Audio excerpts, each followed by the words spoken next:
Hi, my name is Joshua Freitas with the National Institute for Dementia Education with NIDE Talks. Today I have a very special guest, and I'm here today with Jeannie, a family member of a resident who I get to chat with often. Jeannie, would you mind introducing yourself? Hi, my name is Jeannie, and my husband is at the memory care facility, which I'm very pleased with. Fantastic.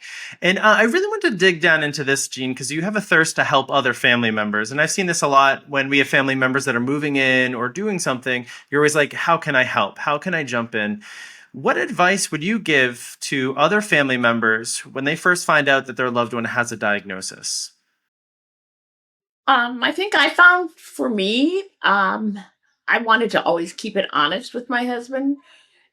We were married 57. We're married, it'll be 57 years, and we've always been honest about everything. So I took him with me uh, as we would visit different places. I wanted him to be part of the whole thing. Um, he had likes, dislikes, whatever. And as making him part of it made it our decision, not my decision. And I felt that that was important for him to be accepting. So for that reason, I think he agreed, and he point blank told me, he said, I know you can't take care of me anymore, and I will give it my best shot. So we're still here 2 years later. One thing I got to say you do a really great job of is engaging with his reality, is finding out that, yes, he might be reliving something that's different than what might be happening in the moment. Could you share kind of a story or an example of how you do that? How do you engage his reality and meet him where he is? I think with dementia, you have to really not just get it, but you've got to digest it. And I think you have to understand they don't get your reality, so you go into theirs. So whatever he talks about, I go with it, and I talk about it with him. And his every day we would sit in the morning and have breakfast and read the paper, and so I bring the newspaper. So every morning we read the paper together here. He doesn't always make sense with it, but his sense is my sense. I don't really care what he says. So, Gene, oftentimes we want to restrict people from doing certain things just because they have dementia. Sometimes we say, no, you can't do this or that. What are your thoughts and feelings on that? No, I never say no. I think they don't have the power to understand and reason, and all that does is create frustration in them. And you as well, because you want to sit there and still pretend that he can understand, or your spouse or whatever. And I never say no. Whatever he thinks, I go with it. If he thinks he just bought a yacht for 75 feet, I say, wow, let's decorate it. What do you think we should do? And then he'll tell me that my husband still thinks he's working. So I ask him about his projects and has he seen so and so lately? And he says, oh, yeah, we have conversations about that. And he sometimes thinks my son is here painting. I said, oh, but he's not around right now. So he'll ask me to do different things. He'll say, I can drive. I'll drop you off. And I'll say, no, not today because I got a big meeting. So you just learn to redirect the thinking so that you never have to say no. I love the idea of being creative too. So caregivers can jump in and try to be creative and playful. I feel like it's kind of Absolutely. there's something called the social cadence. And so Exactly. finding that social like ebb and flow and really digging into it, which I got to say you're a pro at because I've seen you do it with your husband several times. But stimulation also. I find that if you have a person who, obviously everybody's different in their dementia, but if they seem depressed or down, find what they like. What is it that they used to like? Like my husband, I know he liked to read the paper every morning, so I bring him the paper. Some ladies couldn't figure it out. I said, what did your husband like? She said, well, he used to like, what did he like to eat? Does he like milk? So she said, well, he likes chocolate. I said, then bring him a chocolate milkshake. And she said, but I did that once and he didn't eat it. What should I do? I said, I'd have had it myself, but just don't make an issue out of it. But keep trying, bringing things they like that they are familiar with. And all of a sudden, they're in your world, or basically you're in theirs, but they think you're right with them. And he's fine. He'll many times my husband will say, listen, I'd love to spend more time, but I have a meeting to go to. So you can leave or do whatever, but I've got to go. And I'm like, okay, fine. Have a good day. And what I love about that is honestly, you're meeting them where their cognitive abilities are. So Exactly. And what happens oftentimes, I see this a lot, is the right lobe will take over, which is that creative side, and it's very different in cognitive thinking. But what I love is that you can have that playful ability back too. So Mhm. they really do are convinced that that is reality. So entering Absolutely. it, And yeah. that's fine. And that's fine because he comes up with stories, and I just take and I go with whatever story he's going with. If he, I think the story I told one time was when we have lots of entertainment here at Searchus. And so one time I said, "So what do you think we should do for the next entertainment?" And my husband said, "I think we should have strippers."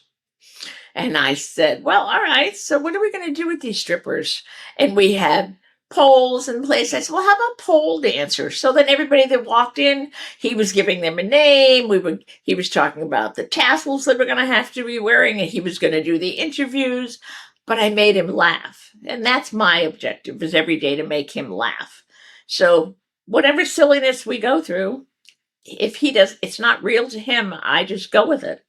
I love that. And even today, there was another family member that was walking through, and she said, "Oh, my husband thought there was a basement where there was airplanes." And obviously, we're not going to just say no, but not correcting them. At the beginning, was that hard for you? Was that hard for you to kind of enter that reality, or did you want to try to correct him? I know that you've gone so far and you do a great job, but at first, was it difficult? Yes, I think anybody who goes through dementia doesn't hasn't gone through a period of crying and frustration. They're lying to themselves, but everybody goes through that. When I came here, it was difficult because I saw him sort of struggling. He would meet me every day with his clothes piled up on a walker, and instead of arguing, I would just gently talk to him and turn around and redirect the conversation and walk him back to his room, put everything away. But he had already forgotten that he was on his way out. And I just really learned how much more positive an outcome it is if you learn to redirect and redirect his conversation. So some days he's not always happy, and so I go with that, and whatever he thinks is happening is what I go with. He has a very vivid imagination, and he thinks he's still working, and I say that's fine, and he'll think he's on a plane. He wants to know why I don't have the tickets, and have I got the boarding passes. And I said, "Oh, I forgot." And you just got to be quick with the response, but that's good. He I go to his reality because he cannot come to mine, and that's fine with me. That's fine with me. Do you find, I know that you belong to the caregiving sessions and the support groups here, but do you find that there's moments where you're just by yourself and thinking? And how do you kind of try to stay positive? I think that in a world that can be so negative at times, how do you stay positive? Because every day, instead of God taking my husband from me, he gave me this blessing that I still get to hold his hand. I still get to have his arms give me a hug. I still get to get a kiss from him. And that's just fine for me. And that makes me smile every day. So I don't really get down about it because I know that he's happy and he's good. So as long as he's good, I'm good. It's Yeah. I keep it very simple. And I love that too. And one thing that I feel like you've really settled into here is helping other families. What advice would you give for somebody that is struggling with the process of their loved one declining? Like, I know that it's something that everybody goes through, but what advice would you give them to feel supported, to be able to go through that and not feel drained? Well, we might feel drained, but how do we work through that in a successful, or how do you manage it? Well, I think get information, get as much information as you can, get a proper diagnosis, and then unfortunately you have to be a grown up and understand this is part of life. And for some of us, not for everybody, but if this is what's your journey, then you have a choice. You can either make it miserable or make it great. I choose to make it great. And whatever every day brings, I make I make it ice cream and lemonade every day. What I also love too, Gene, is that What I find is that you work with everybody that's around your husband. So not just is it just that, but cohorts, like you will be with other families at a table and bring everybody together. Can you talk about the importance of like it takes a village of everyone sticking together and trying to work together? Well, it totally does. And this the support we get from each other here is tremendous. And the girls are wonderful. The girls here are terrific. They get his personality, quirky as it may be, whatever he thinks is funny, and he likes to interact with them as well. So he's happy because he's got people to tease with and all that type stuff. And then he loves the food.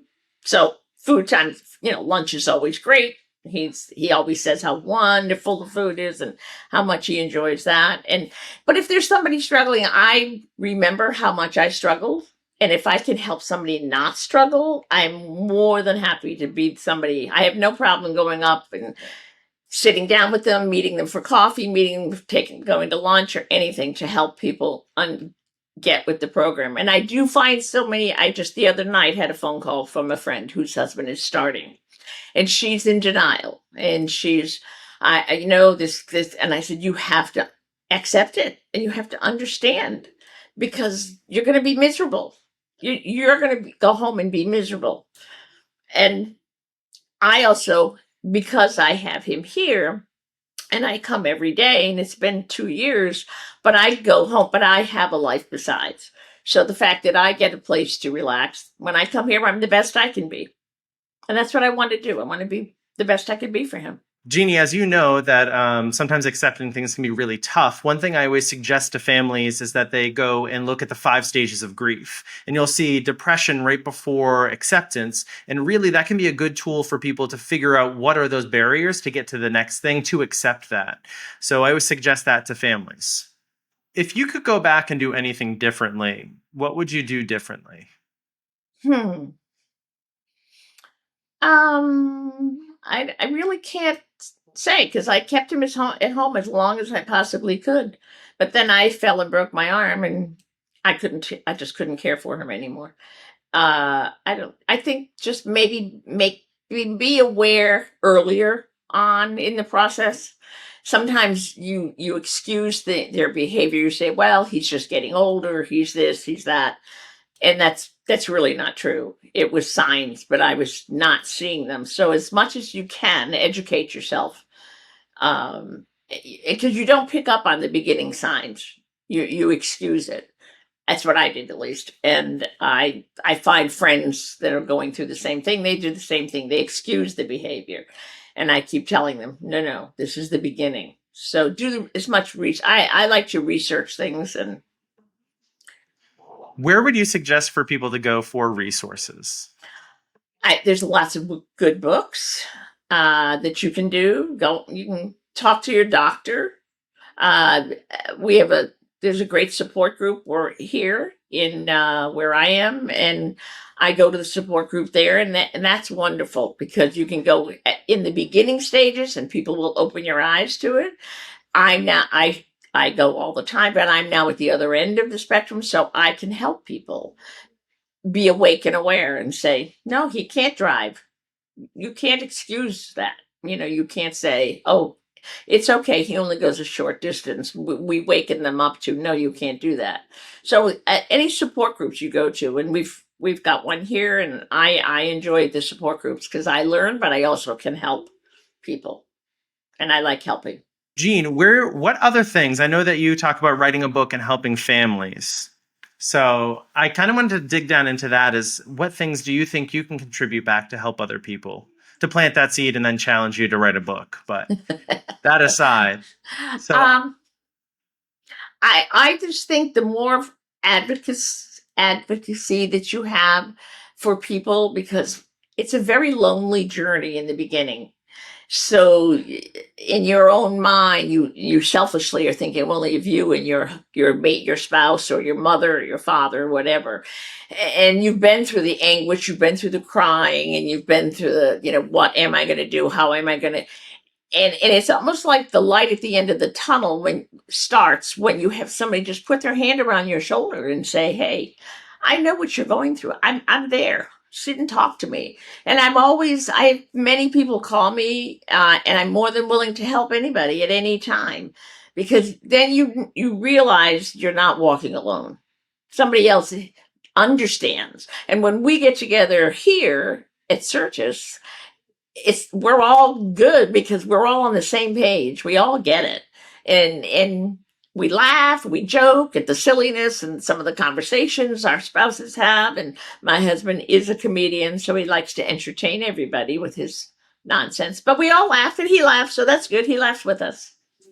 What I love, Jeannie, is that yes, we have support groups and other things here, but I've also heard that you guys have created friendships where you're going out to dinner with other families and you're talking about things, and it's more of having that lean on support beyond the walls of the community, which I really love. Yeah, absolutely. Dinner's always good. A little wine mixed in is good too, but it's all good. It's all good. And because we get it.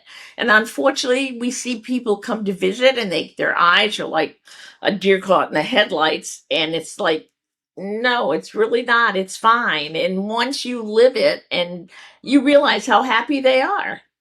And I'm sitting here, and my husband's wandering around. He thinks he's part owner in this place, and he's renovating it and he's redoing it. And what do you think of this floor? And what do you think of that? And I just go with it. And he always thought there was a second floor.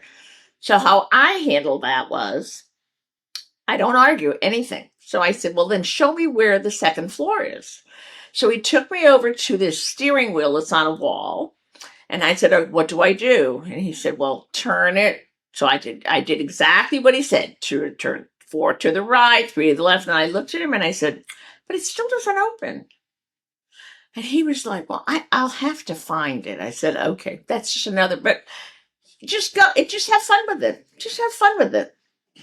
And How do you help other people do that? I know you do it really well. I see a lot of other people struggle. How do you help other people kind of jump on into that narrative? How do you help other people? because I sit with them, and I know pretty much everybody here. And I try to meet the spouses as soon as they come in, to just it's just nice to know somebody's there to welcome you and say, hey, I'm walking this walk, come with me and let us show you how to have a good time with it. And we laugh a lot. We make everybody else laugh, and laughter is the best medicine, and it sure helps all of us. And I think just putting your arms around somebody, putting your hand on their shoulder, just know you're not alone in this journey. It's great. It's home for me now too as well, so I'm fine. And I love seeing when you're here because it's always I see you engaging with everybody. You're part of the fabric of the community, which brings up another question: how do you find a community that's right for you? Looking at all the things like what should people be looking for when they walk into a community? Well, I think it's kind of like if you're buying a new home. When you walk in and you go, doesn't feel right. Well, we went to many different places. And when we walked in here, the thing that struck me the most, now, granted, this is my husband. My husband was an engineer. So he looks at buildings and all that type of stuff. It's very open. It's very wide open. To me, the smaller confining spaces would not work. To me, you feel confined. You feel confined. There's no confinement feeling here at all. At all. There's windows, there's courtyards, there's just different activity areas. It's wonderful. So is what there is here to offer. So he doesn't feel, or I didn't feel at least as well, that I never feel confining. And that to me, I'm not in his brain, but I'm trying to figure it out. I I would think that would be a hard thing to deal with. That you would feel very claustrophobic, almost, confined. And I like that it's just very open. Yes, they all think there's a second floor, but so what? That's good. It's nice and open. That's fine. Many of them work hard. Many of them here work hard trying to find how to get to that second floor. And some think they've been there. Then they say they've been to the basement. That's fine. You think that's good. What was it like? Just go with them. How do you take care of yourself? Any self-care tips for anybody? I I like to learn new things, and I used to be a teacher, so I play mahjong. I teach mahjong. I play cards. I do physical activity. I play pickleball. I'm a big pickleball player. 3 times a week for my age. Yes, terrific. And just keep busy. I have lots of friends. So if I'm sitting at home, for some reason I feel a little down, I pick up the phone, I text, come on, who wants to go out for a pizza? Or who wants to do this? Or who wants to do that? And I live in a great neighborhood, lots and lots of wonderful friends. So very supportive as well. I have that. My other question for you too is it's not just a disease that affects the person, it affects the entire family. So with Mhm. that being said, how do you work as a family to make it work? Like, do you guys have family meetings, discussions, just here and there? I'm sure people are on different pages. That's very Right. common. But how do you kind of make sure that we're all focused on what's best for the resident? You mean my own personal family? Well, you don't have to dig down into any details. Just like how do you work together as a family to help John be successful? Well, I'm here every day because he's my husband. And people say, why do you go every day? I said, why not? I mean, he's my husband. And if I try to reverse it, if I was in position, I wouldn't want to think my husband was only coming to see me once a month or once a week. That we've been attached at the hip since we were married and we always did everything together. So that's just a normal thing for me. I just can't imagine not coming and seeing him every day. He's my everyday life. Um, we've known each other since we were 19 in college. So that's just what we do. My children are very supportive, but they don't live here, which is fine. But they FaceTime with him as much as he can maneuver the FaceTiming. We FaceTime. I have whoever can comes as soon when they can. But they're all they're all working and doing different things, and it's fine. They have to deal with it on their terms. I can't tell my adult children how. I encourage them to research it, and as best they can. I'm done. I was gonna say if you had to give any last words of advice that we didn't cover, what kind of advice would you give to other people, or things that you would want to state to them or tell another family member? What would you want included in that podcast? Is kind of like, hey, you're not alone, or whatever it is. What would Right. you want to add? Well, first of all, don't be afraid to accept it. And once you accept it, your life will be much easier. And there is so much support out there for you, but you can't be afraid to ask for help either. Some people are very afraid. I don't want to add. No, don't be afraid. Don't be afraid going into it. And if this is the last part of your loved one's life, make it happy, and you be happy. And you know what? It's a good feeling. I leave every day knowing he's happy. I was going to ask you a question I've never asked anybody before in a podcast, but I think it'd be really interesting. Oh Is wow. if you were to write a book, what would Yeah. the first 3 chapters in that book be called, and why? What would they be called? I mean, the titles. Yeah. And what would they be about? What would the first three Well, chapters of that book be? the first 2 chapters would all be about acceptance, research, and acceptance, and learning to digest it. And it's he's my husband for me. Your spouse, your me, your mother, your father. They are still there. So enjoy you have to learn how to enjoy who they are now. And you'll find sometimes they're really quite funny. But it's just acceptance and digesting. Do what information you can. You talk to people, get guidance. You can't. It's hard to do this alone. So you've got to have help. Any final words you would want to add in there? Anything that you would want to close, or anything you want to close with? Listen, being here at Certus has been great for my husband. You know, every place has issues at different times, but as long as you address them nicely, everybody's willing to help. It's a group effort. The girls are wonderful. They spoil my husband. They think he's funny. Uh, everything is good about it, as far as I can see. I mean, have there been issues? Yeah, no place runs perfectly, but people, when you have an issue, it's addressed, it's taken care of, and again, got to learn to laugh I and love have a that. good time with it. Well, thank you so much, Jeannie, for being on here today. And I want to say thank you to everybody that watched today. Once again, my name is Joshua with the National Institute for Dementia Education. We have more podcasts. And if you ever have a topic you want talked about, please feel free to shoot us an email at info@nid.education. That's a full word, education. And I want to say thank you all for taking the time to watch and listen. And thank you, Jeannie, so much for your time, too. Thank you.